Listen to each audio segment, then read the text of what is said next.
Thanks. Can you just allow me to be great? It would just be amazing if you would allow me to be great.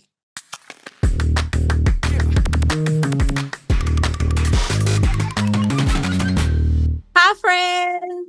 Hi, friend. Let me Welcome just tell you to- now. Okay, wait, hold on. Yes, you're welcoming. Sorry, my bad. Welcome the people. Thanks. Can you just allow me to be great? It would just be amazing if you would allow me to be great. Your Highness. Okay. Proceed. Welcome to Leave Me Alone. I'm working on it. Have you ever watched Will and Grace? So, I watched.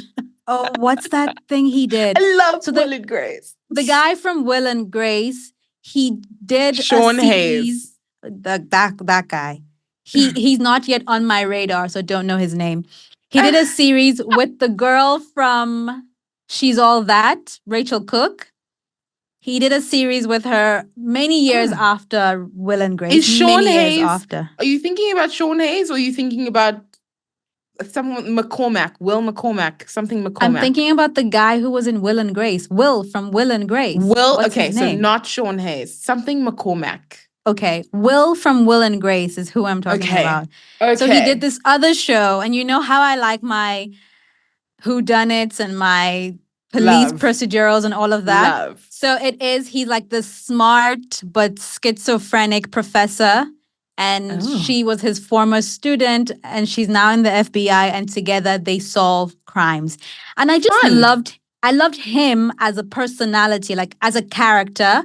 And I thought that it took a lot of talent to bring that character to life the way that he did. So I went to look for him. I was like, who's this guy? And then I see that he's the Will from Will and Grace, which I had never seen, by the way. And so I proceed to try to watch the first episode because I do love Deborah Messing, right? Love her. I think she's stunning. I think she's talented. So I go, let me try. Oh my God, I couldn't get past episode 1. I just could not. I could not. I'm like, you couldn't do it. I'm like, logically, this makes zero sense. I love him. I love her. Together, I should love it. What is happening? No, okay, but I really want to just encourage you to give it one more try because just keep in mind that Will and Grace was filmed like in the 90s. Okay, I know. And so to start with season 1, you really are going way back.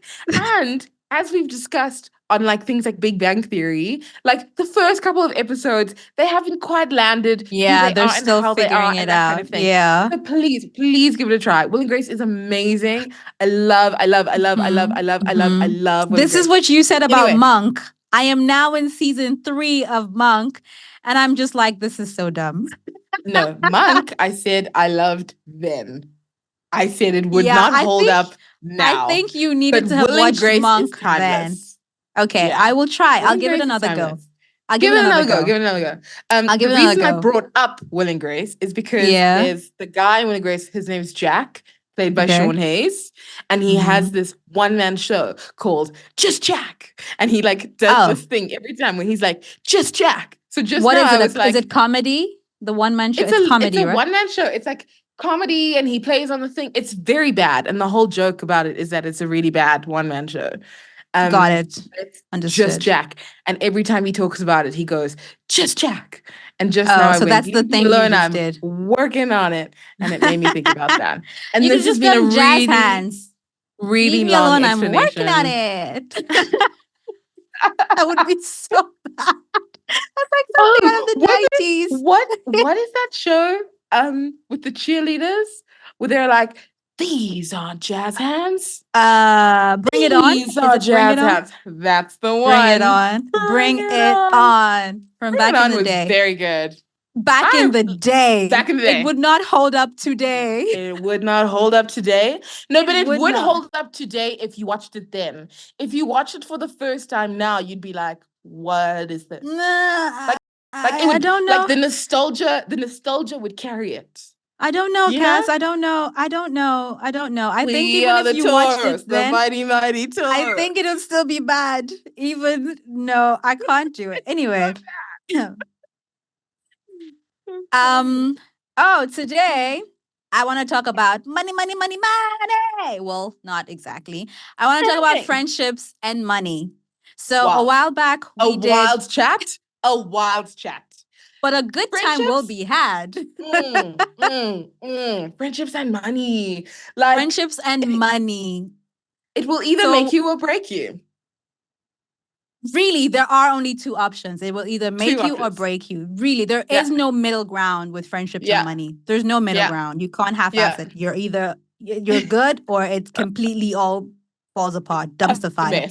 Anyway, I ended up here because a while back we had a reel that went viral and we hit 1 million views. And Cass and I, it was so random. So random.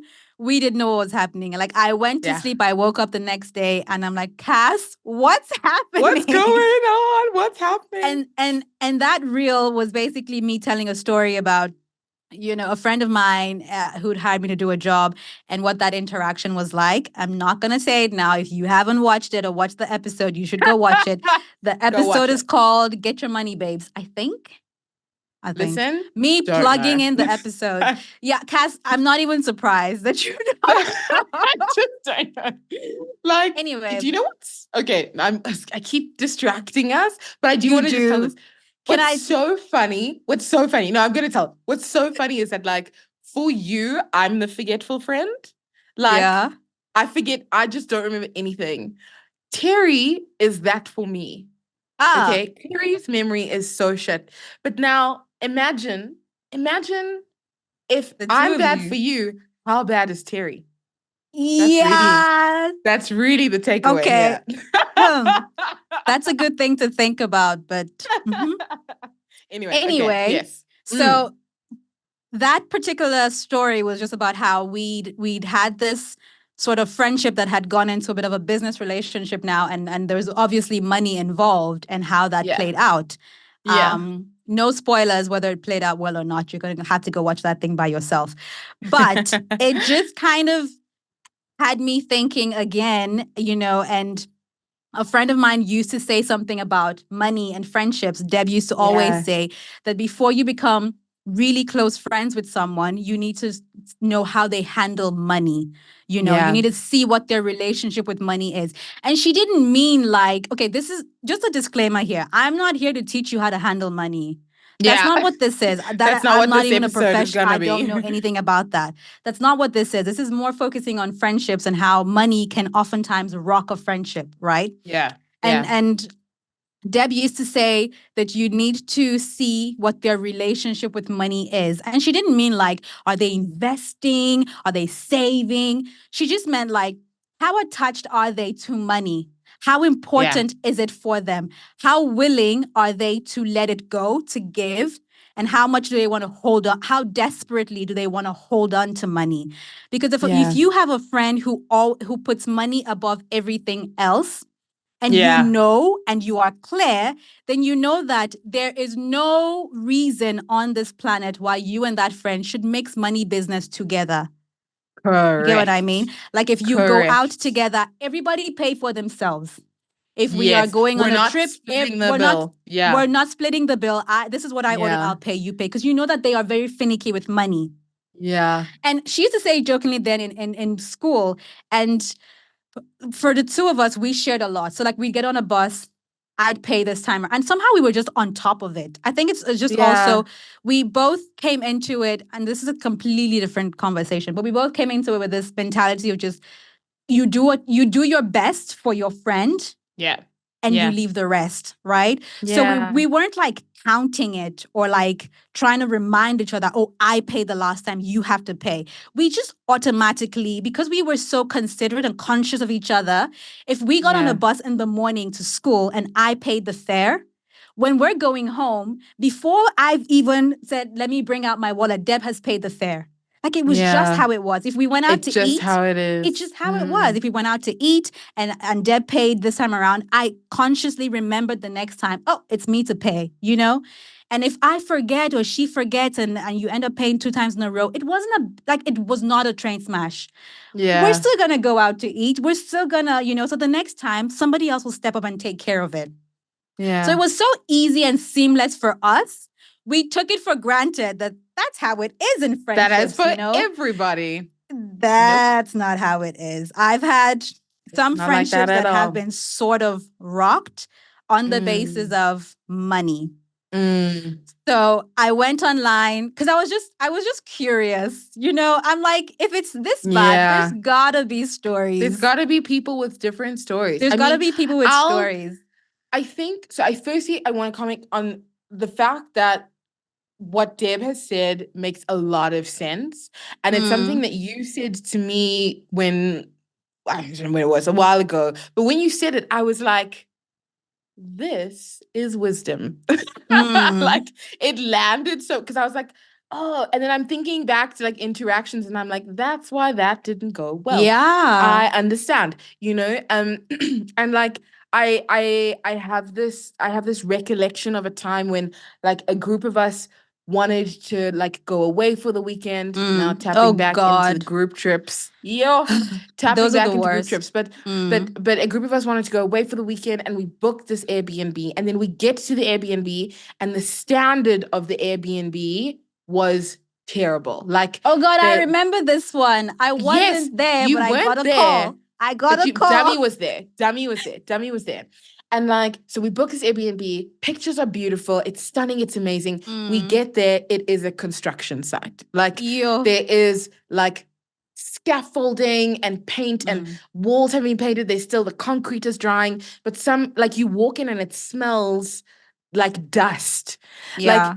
But for some reason they thought this was acceptable. Anyway, long story short, Airbnb is like, yeah, no, you guys can, refund your money. But I was like, we've already driven all the way out here. We found a new place. Let's find somewhere else to stay further up the road. And it was, X amount more than what we had paid there. And the group was divided, right? Some people were like, I'm not paying more. And other people were like, the amount that you're asking me to pay more isn't that much money. And it caused tension, it really, really did. But for me, I think when you say, think about how friends handle money and it will affect your relationship, I think about that moment because we were divided. It was very interesting. It was very interesting. I remember a while back, a friend and I went shopping and it's just, like I said, Deb and I took it for granted so much that I moved on from that relationship with Deb. Not like Deb and I broke up or anything. Deb and I are a thing. But like I moved on from that friendship thinking that that's how true friendship is. That's how it is. And I took for granted what she had said about money. And so I had this friend and we were going to go shopping. I don't know what we were buying, but we went shopping together and I can't remember what happened, but there was something that happened and I had to pay, like cover the payment. And I was like, it's okay, girl, I got it. And when we get home, we can sort it out. We'll figure it out. We'll figure it out when we get home. I was so chilled about it because this is how my relationship with Deb has been. And so we go on this thing and we do this thing and then we shop and we have a great time and it's a vibe and it's nice. And then we go to lunch and Ori's just swiping her card. Like when we get home, we're going to fix it, And so we get home and I give her all of the receipts, right? And I'm like, oh, and she's like, oh, okay, great. That she's going to do the recon and send me the money. And I'm like, amazing. Yeah. And then she's doing the recon and she starts to nitpick.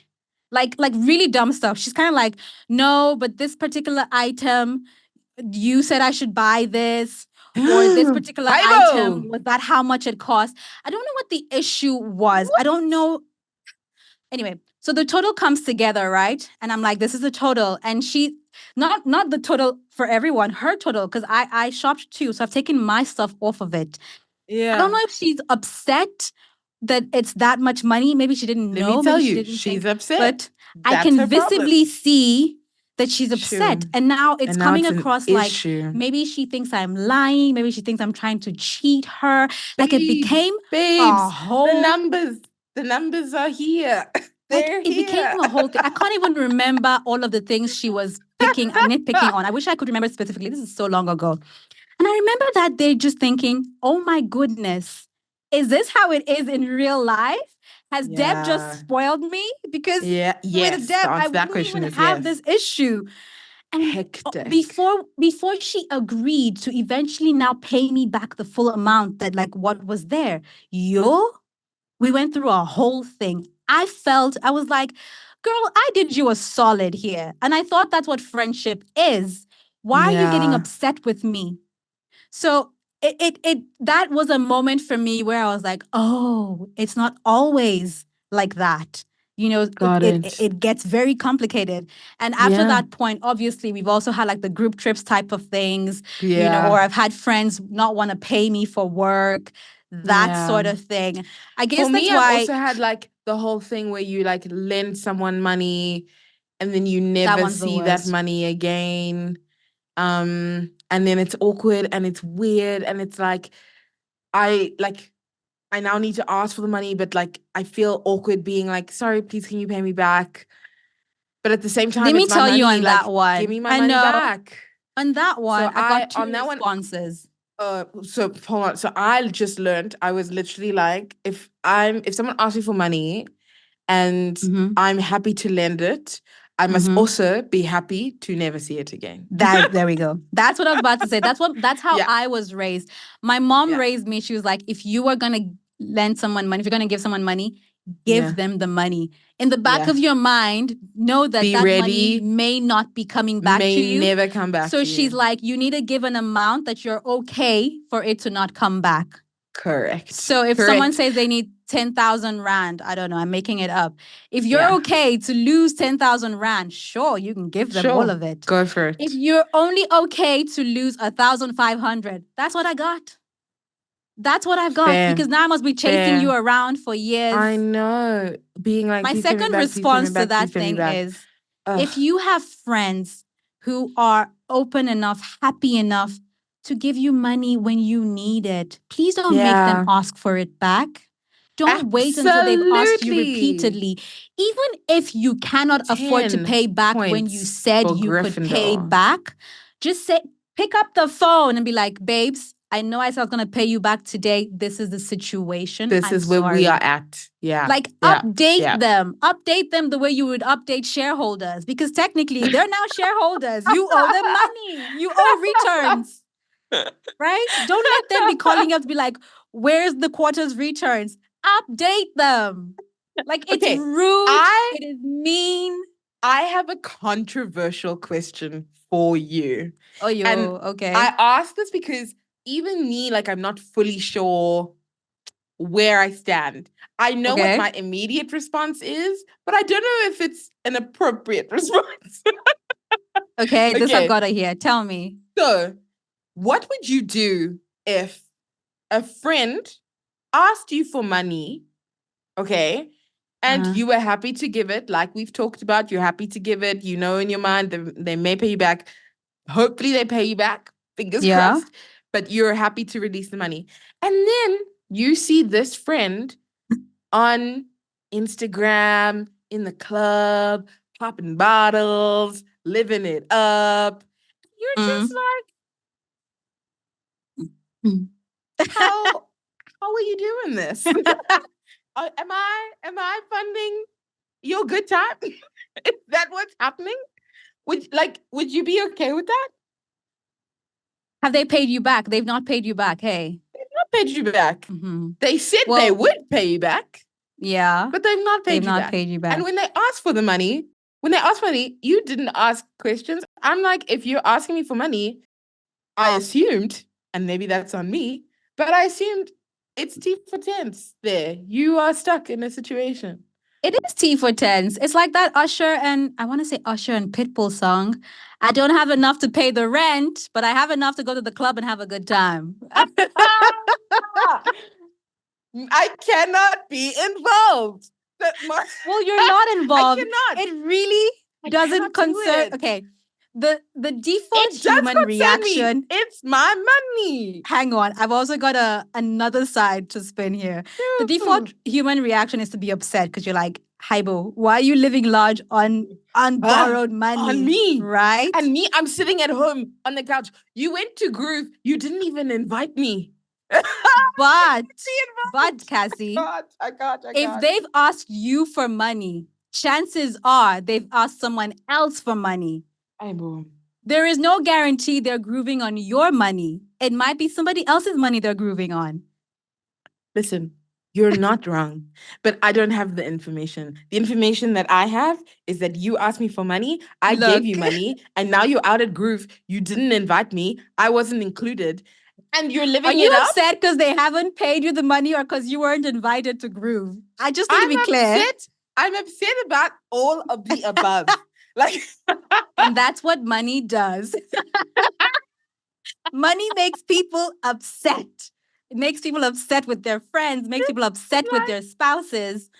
That's what money does. You haven't answered my question. How do you feel? Look, I want to say, okay, the default human reaction, and to be honest, even me, that's how I would feel. I'd be upset. I'd be like, what's going on here? What's happening? But the logical part of me is like, I gave you the money. It's no longer mine in the moment. What you do with it is actually not my business. You pay me back. That's all that's my business. If you want to groove with it, yalla. If you want to go to Greece with it, yalla. You want to buy a Bentley with it, if you can borrow from everyone to buy a Bentley, sure. As far as I'm getting my money back at the end of the day, I really don't. Because the thing is, if I didn't ask you, why do you want money? What do you need money for? If you said you needed money and I gave you money, then it's not my business. Questions. Exactly. If I didn't ask you and you didn't, because it's a different thing if you come to me and you're like, oh, everything is T for 10, I need money. And I'm like, oh, what's happening? And you're like, oh, you need to pay, I'm making it up, your preschoolers' school fees, right? But now I'm seeing you with the latest Louis Vuitton bag. And I'm like, even me, I don't have that. What's happening? Did you pay the fees or not? You know? And I've seen this happen. Or you come back to me and request me to give you money for the same reason. Yeah. I've seen that's happened to my sister before.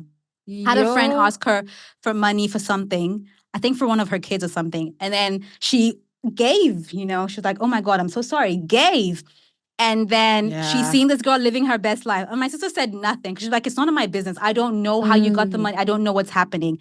But then this homegirl turns back around like 2 weeks later to be like, oh, she needs money, and states the exact same reason.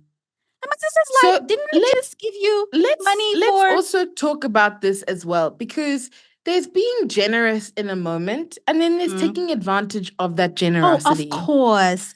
Right? Like, it's like, oh, I got money from this person the last time. I'm now just going to go to them the next time, and the next time, and the next time, and so on and so forth. Like, the other thing you need to do, if you're the friend that's borrowing money, just also make sure that you spread it around? Either you spread it around, but like, make sure that the person you're borrowing from doesn't feel taken advantage of. That's really all it's about.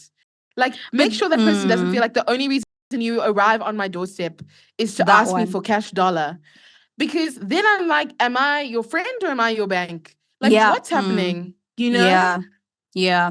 I think it's very easy to slip into that, because you know how a lot of us in this adulting arena have realized that the best friendships are often the ones you don't have to baby and monitor. Like, I may not have spoken to you for a week, but when I do speak to you, we pick up where we left off. We're good. I think that, and then when you now have like your tribe, and your tribe has you, so you can go to your tribe like, I need you to bail me out, I need money, or I need help, or whatever. But what you must remember in those instances is, if you have not reached out to your tribe in a while, you've not checked on them, you've said nothing, and you go through your chats on WhatsApp, and 1, 2, 3, 4, 5 chats that you've initiated is, I need money, you need to watch it. You're in the wrong. You've literally taken that person for absolute granted. And if that friendship falls apart, it's on you. And if they turn around, because I'm going to read stories. If they turn around and say, actually, I'm not giving you money, I don't have money, you need to call yourself to order. Like, in this situation, you are the problem. Like, don't be offended because you're like, it's so little money. How can you say you don't have it? You're a millionaire. They're not making the money for you. Plus, they give to you freely and willingly because they thought that they were your person. They thought that you guys were a tribe. You were a team. But now they're starting to see that when stuff's happening in their life, where were you? Nowhere to be found. When they needed someone to encourage them, where were you? Nowhere to be found. But when you need money is when you arrive. It's right for them to cut you off, in my opinion. Yeah, I agree. I fully agree. I know you're gonna read stories. I want to do one more angle. Yeah. Family. Oh, yo. Yeah. Can we just keep the episode to friendship and money? Because family and money, separate chat. You know what? You're not wrong. WhatsApp group. It could be a separate chat on its own, but it's abusive in family. Yeah. It's abusive. Yeah. Like especially when you start to think of like black tax and how black tax has rocked so many people.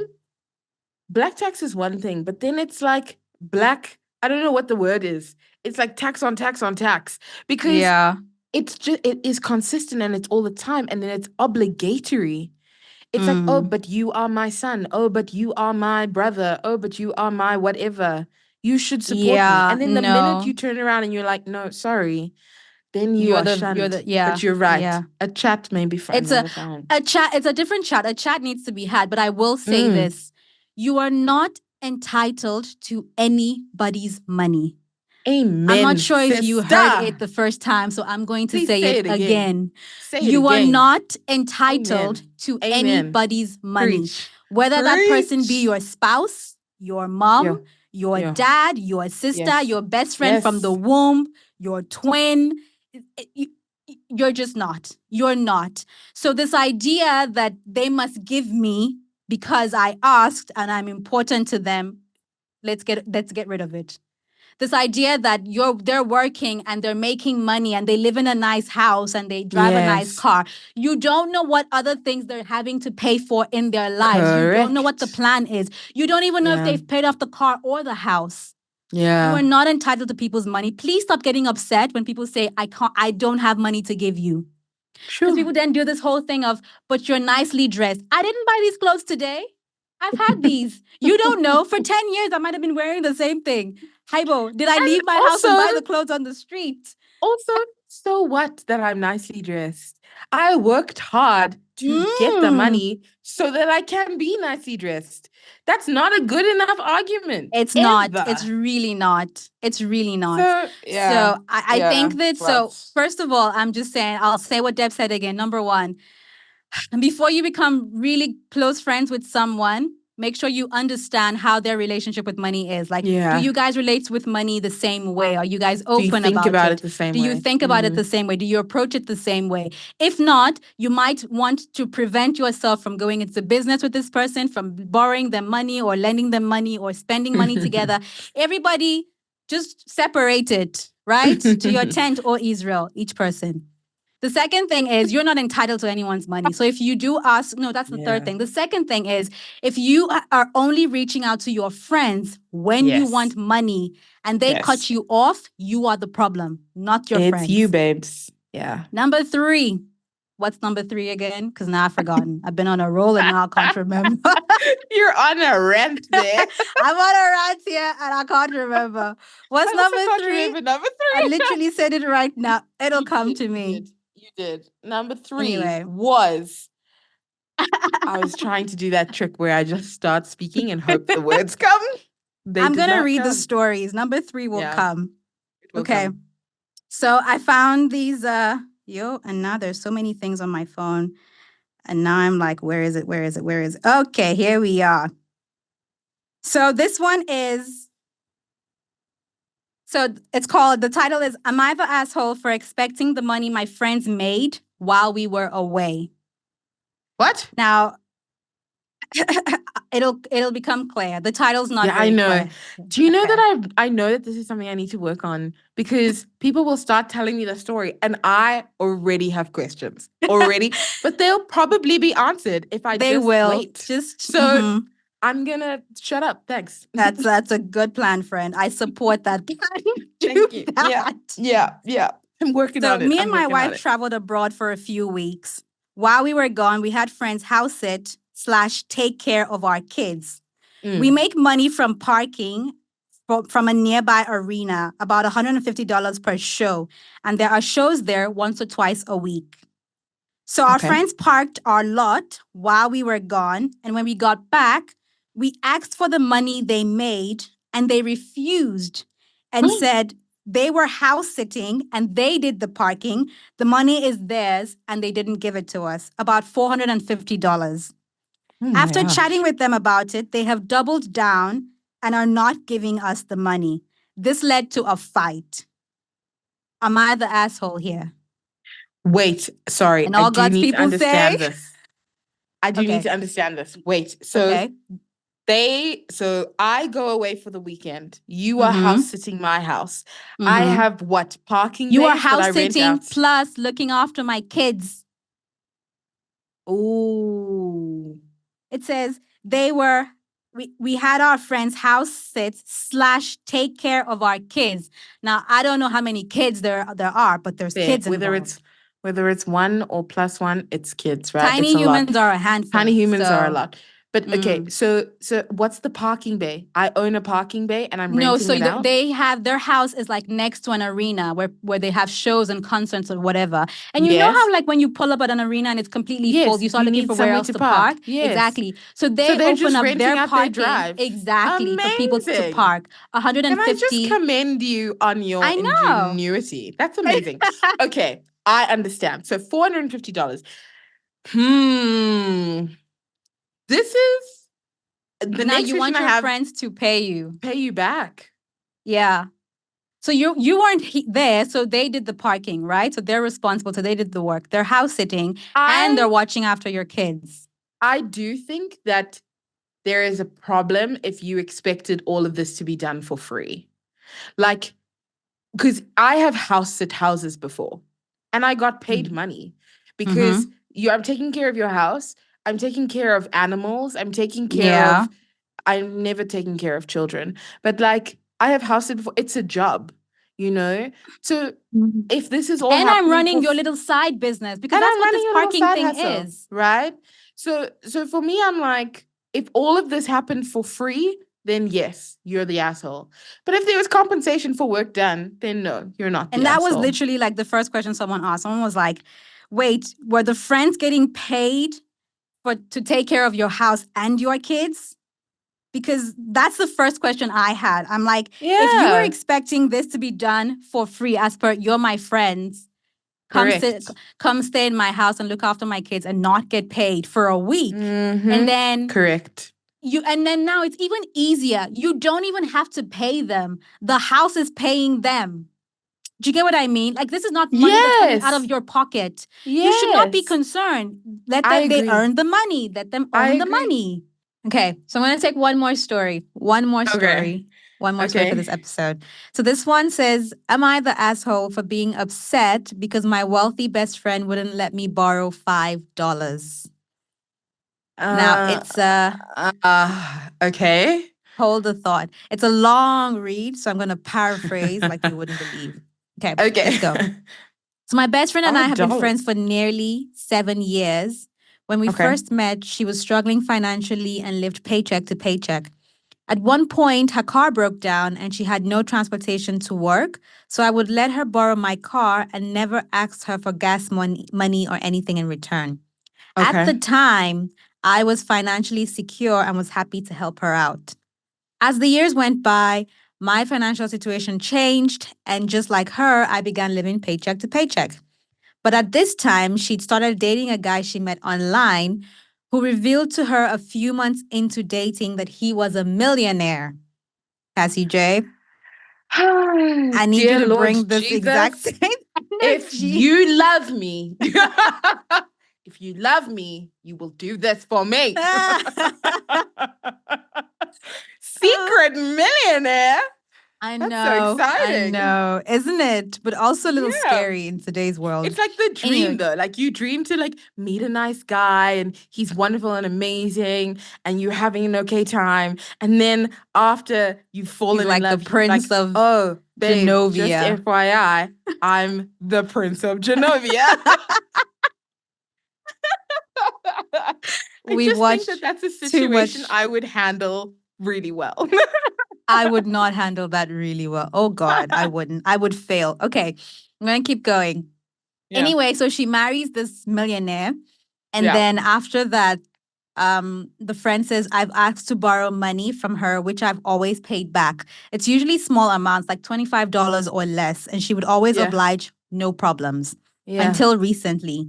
The last couple of times I asked to borrow money, she said she didn't have it, which I found odd. But then I asked to borrow $5 and she said the same thing. And I thought it was odd that she told me she didn't have $5 to spare. I know that ever since she got married. The hint, babes. But okay, sorry. Yeah, carry on. I know that ever since she got married, her brothers and a couple other friends have tried taking advantage of her newfound wealth by asking to borrow money they never paid back. I started to think that maybe I had forgotten to pay her back money I owed her at some point. So I reached out to her to ask if that was the case. And she said that was not the case, that I'd always paid her back. And then I said I felt hurt because if I needed her help with something, I felt like I should be able to reach out to her for help. But then she couldn't even borrow me $5. She replied and said that just like her brothers, I needed to learn how to budget my money better and that she can't be the one to bail everyone out. Feedback is So I replied that it's not fair for her to lump me in with her brothers, that I'm not taking advantage of her, and that I really am struggling. I told her that I loved her, but that I was ending the conversation. And she replied and said, this is why money and friends should never mix. Since then, she's reached out and said that she didn't deserve that conversation. And I've not replied to her. I have no plans to reply. I'm deeply hurt that she feels I was in the wrong, but I do not think I'm the asshole here. I understand that I am not entitled to anyone's money, borrowed or not. But when she was in my shoes, I did everything I could to help her out. I could understand if I'd asked for a lot of money, but it was literally $5. Am I the asshole? Yeah. Okay. Cassie J.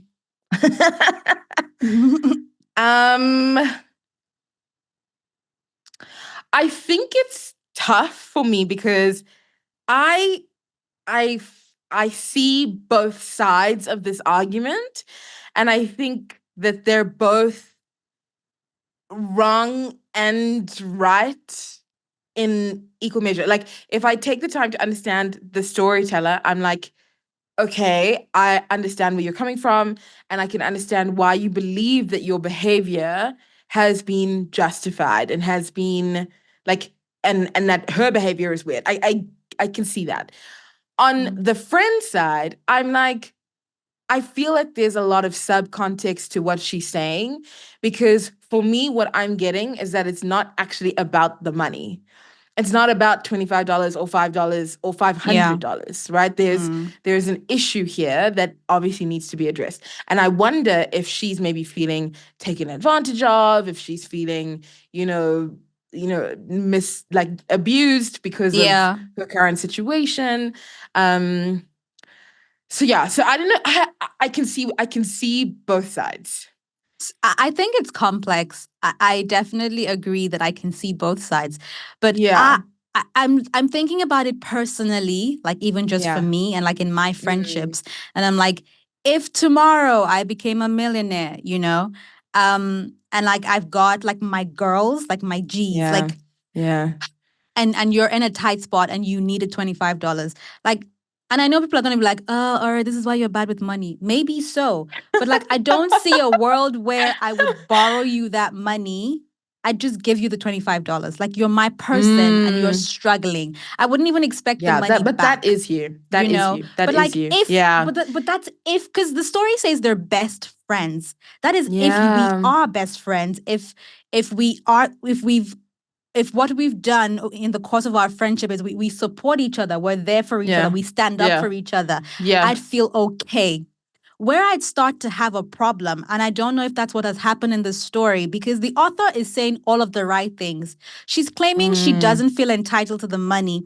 She's saying she pays back. You feel entitled to the money. You feel entitled because you're basically saying the fact that we're having this conversation at all.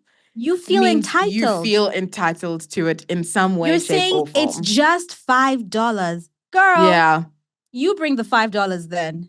Because you don't know what's happening. This is actually such a good point, because for me, and if you think about what the friend has said, she's like, you and my brother and all of your friends, whatever, you guys also need to learn how to manage your money. And like maybe as a friend, and I know we were saying this earlier, but it's like, like your friends have known you for too long. They know what you're good at. They know what you're bad at. And so for me, I'm also like, is she calling out a behavior that needs to be addressed and needs to be fixed in the storyteller? It's possible. The other thing that raises just like a tiny orange flag for me is like, why are you consistently asking for these like little small sums of money? Yeah. Like, I mean, and I don't want to profess to say what's a lot of money for some is not a lot of money for others. True. But if you're consistently going, oh, can I have $5? Oh, $25. Oh, can I have, $10 today? Like every day it's a different thing. It's consistent. But I'm also going to stop and ask, babes, you don't have $10. What's going on in your life? Like, what's happening? Let's sit down and talk about a much deeper issue. Because you don't have $10 consistently. Even me, I've got questions, No, so maybe there's I get you. Truth in her feedback.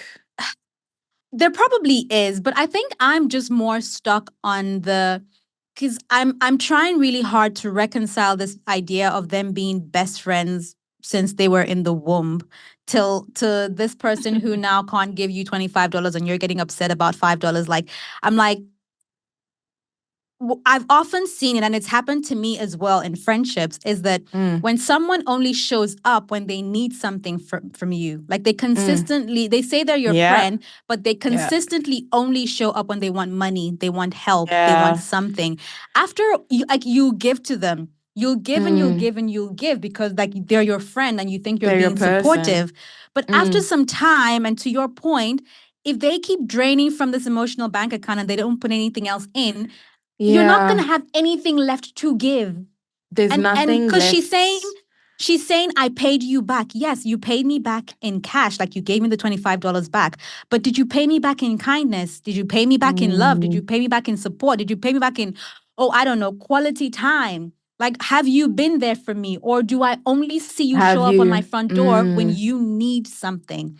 Because I can see how I would easily get irritated with you. Because I'm just like, I haven't seen you in 3 months. But every time I see you, yes, it's money. It's because you need something. Every time you're sliding into the chats, exactly. It's because you need something. You need something. No. You need help. I completely understand. And this whole thing of the emotional bank account is so, so, so important because I also feel like what friend is saying is that like, and actually maybe what you're more calling out is it's not just about you borrowed $25 and you pay me back $25. It's about you borrowed $25. It's not about the money. Like it's not about the money. It's about the relationship. It's about the relationship. Oh yeah, no, I like what are you giving? What are you giving to the relationship? Otherwise, so now you turn me into an ATM. Is the asshole. I think they both are. That's my verdict. No, but why the friend? Because it's like I feel like this is a friendship that has gone on for years and years, like a lifetime, right? I feel like if you're pissed off at your friend, get in a room and be like, girl, what's happening? What is going on? Yeah. I'm starting to feel a little bit used here. What are you doing? I haven't seen you in 2 weeks. We haven't spoken. We haven't this. The last 1, 2, 3, 4, 5 times that you've messaged me, it's because you've needed something from me. So that's why I'm saying, because I felt like her response was a bit harsh, especially if she knows that the friend is going through it. I don't know. That's why I'm saying I feel like both of them just need to get in a room.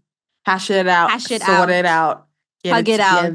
Bitch, slap it out. I don't really care what they do. Just work it out. Whatever you need to do. Whatever you need to do, work it out. Because I'd seen something where someone was saying like people, and this is a completely different episode and we'll chat about it later, but I've been thinking about it a lot, where this woman was saying that people are so easily throwing friendships away over very little things. Over very, very little things. And I'm like, I know money. Wait. you can't like drop a pearl of wisdom and then not let it simmer. I'm just saying. Because I'm like, wow, that is very true. It is an episode all on its own. It's a whole episode on its own. Yeah. But people are dropping people for a lot less. Okay, I'm going to dive into other chats. Yeah, because I've been thinking about, which is why I'm saying I don't know what these two ladies need to do to get it together. But like, you want to hug it out, you want to talk it out, you want to fight it out, whatever you do, get in a room. You don't come out until you fix it, because it is 100% fixable.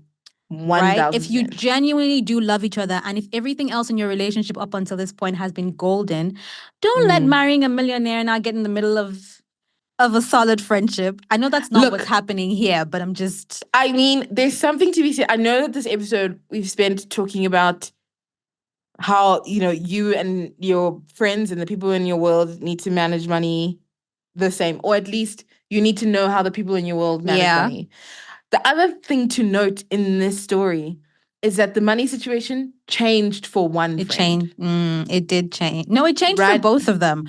One friend married a millionaire, and the one that was living a good life went back to paycheck to paycheck. But it's not living a good life. It's living a comfortable life. There's a difference between living comfortable and suddenly becoming a millionaire. Do you know what I mean? Like, fair enough. I feel like now I'm comfortable. When I become a millionaire, my life gonna look different.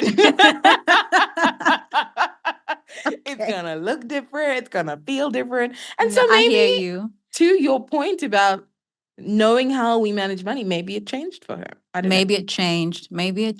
But okay, thank you for bringing it up, because I was going to round off with just calling back the 3 things that we've really talked about. Yeah. Number 1, and this friendships and money issue. Be careful who you mix money with. Make sure that you guys have the same kind of relationship with money, like you view money the same way, you treat money the same way before you start getting into business with people or paying for dinners or paying for lunches. Just be careful before you mix money into any friendship. Number 2, don't treat your friends like they are personal ATMs, no matter how wealthy they are. Like, it will get to people. Like, don't show up only when you need something. If you go, and I think I've said this before, if you go through the WhatsApp chat and 1, 2, 3, 4, 5, 6 times that you said, hey, it's because you're like, can I borrow? Can you do I this? Have something, can I have? Please? You need to fix that. Don't go back to that person and ask for anything until you've given something back. And I don't mean money or anything material. Given your time, given encouragement, whatever. And then the last point is, you are not entitled to anybody's money. And I know I've said this on a previous episode, but stop helping people spend money you didn't help them earn.